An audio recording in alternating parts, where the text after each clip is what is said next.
The moment the tabloids realised Meghan Sussex had reached out to her father, the collective gasp could have powered an entire city. It was almost comical to watch how fast the media flipped its narrative. 1 minute, the loud chorus was crying, "Why hasn't she contacted him? Why is she ignoring him?" And the next minute, the very same outlets were clutching their pearls because she did reach out.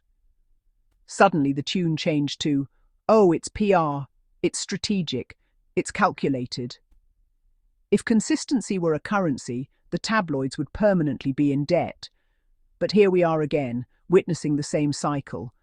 Blame Meghan, twist the story, pretend to care about reconciliation only when it fits a headline, and then criticize her the moment she does something that contradicts the narrative they carefully crafted. You would think the pattern would get old. Yet they treat it like an annual festival, refreshing it every time her name enters the news cycle. What makes this moment so interesting is Meghan's response. Quiet, direct, private, and sincere. She reached out because she chose to, not because tabloids demanded it, not because anyone pressured her, and definitely not because she needed validation from people who have never supported her wellness, her space, or her privacy. She acted from a place of strength, not weakness. A healed person moves differently. A healed person does not wait for headlines to guide decisions. A healed person acts when it feels right, not when a tabloid suggests the timing. And Meghan has shown, once again, that clarity and peace are far more powerful than noise. And let's be honest, the noise was loud. For weeks, tabloids were throwing tantrums, stomping around like children denied candy, insisting that Meghan was somehow deliberately ignoring her father. They pushed that storyline with so much theatrical passion, you'd think their HR policy required emotional exaggeration. They acted as though they personally knew the details of her private communications, her emotional boundaries, and her family dynamics. They pretended to be experts in her heart, her life, her healing. Then the moment she reached out, the same media that claimed they wanted compassion and unity suddenly turned into professional skeptics. "She only did it for PR," they cried. "It's because of optics," they insisted. So which is it? Did they want her to reach out, or did they want another excuse to attack her? Or is the truth simply that they want her to lose no matter what she does? Because when you look closely, that's the pattern. Meghan cannot win in their eyes. If she stays silent, she's cold. If she reaches out, she's manipulative. If she sets boundaries, she's cruel. If she shows grace, she's strategic. It says far more about them than it does about her. They don't want reconciliation. They want drama. They don't want healing. They want chaos. They don't want truth. They want storylines. And Meghan, by doing something quiet and grounded, disrupted the script they were hoping to milk for another few months. The real story, though, isn't the tabloids. It's Meghan herself, healed enough to act from a place of calm rather than pain, strong enough to extend communication without fear of how it would be weaponized, confident enough to know that no tabloid, no commentator, and no outsider can define her motives. That is growth, that is peace, that is maturity, and it shines brighter because she didn't announce it, didn't publicize it, didn't build a PR campaign around it. She simply reached out, a private action done privately, and yet somehow, even that was turned into a spectacle by people who cannot handle the idea of Meghan doing anything out of goodwill rather than self-interest. It almost makes you want to laugh. And speaking of laughing, let's address the elephant in the room. Where exactly is Samantha right now? Because the minute this story broke, she evaporated into thin air like smoke hitting cold air. This is the same Samantha who has spent years sprinting toward any microphone, any camera, any journalist willing to listen. She usually appears quicker than a notification alert. She inserts herself with the confidence of a reality show contestant claiming their moment. Yet suddenly, silence. Quiet, missing in action. Not even a shadow or a whisper. Isn't it fascinating?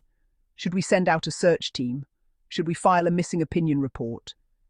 Has she gone on vacation at the exact moment her favourite topic, Meghan, is trending again?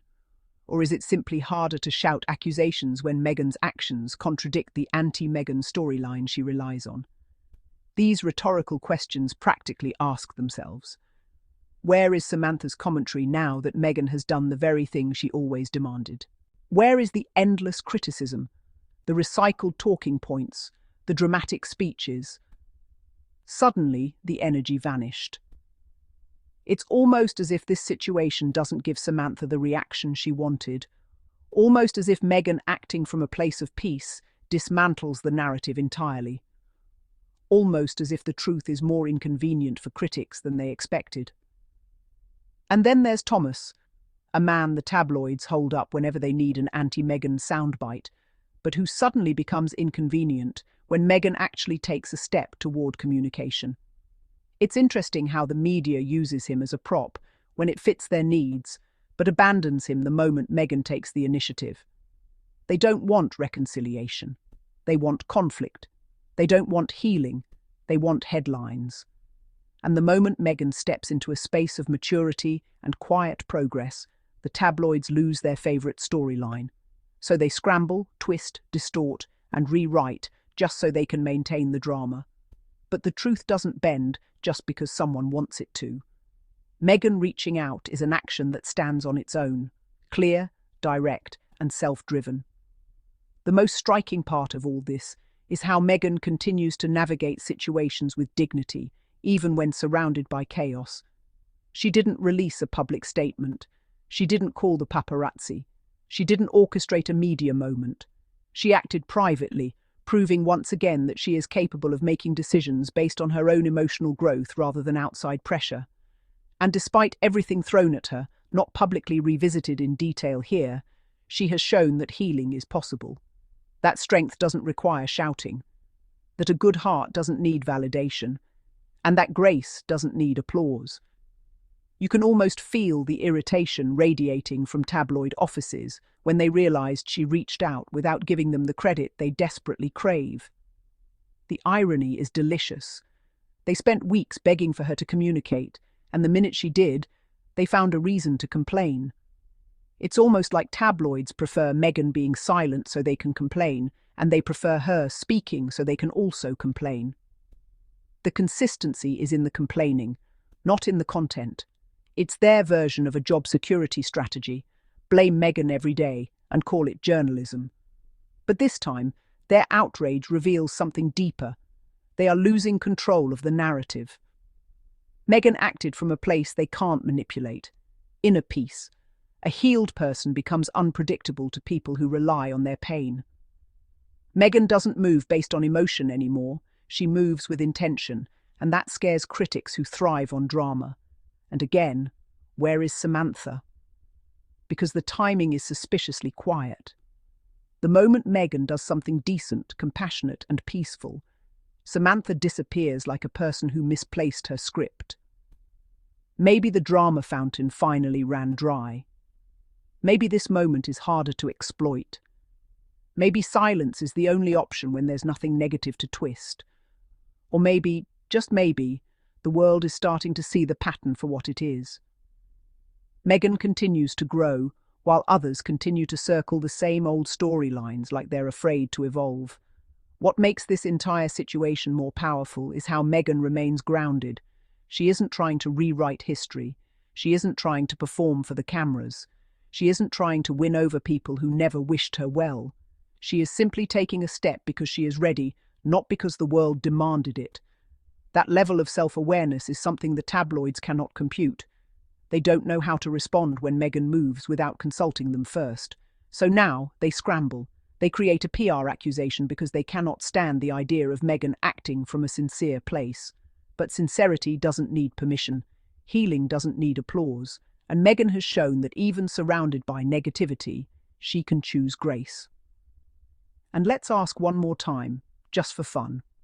Where is Samantha? Did the Wi-Fi cut off? Did the interview invitations stop coming? Did the storyline collapse too quickly for her to respond? Or is it simply easier to stay silent when the world sees Meghan acting with far more maturity than her critics ever expected? In the end, the story isn't the tantrums tabloids throw. It isn't the outrage they manufacture. And it definitely isn't the vanishing act of people who only appear when negativity benefits them. The story is Meghan, a woman living her life with a healed heart, making her own decisions, moving forward quietly, gracefully, and confidently. And that is why the tabloids are upset. They lost the script, they lost control, and they are furious that Meghan wrote her own chapter without their permission.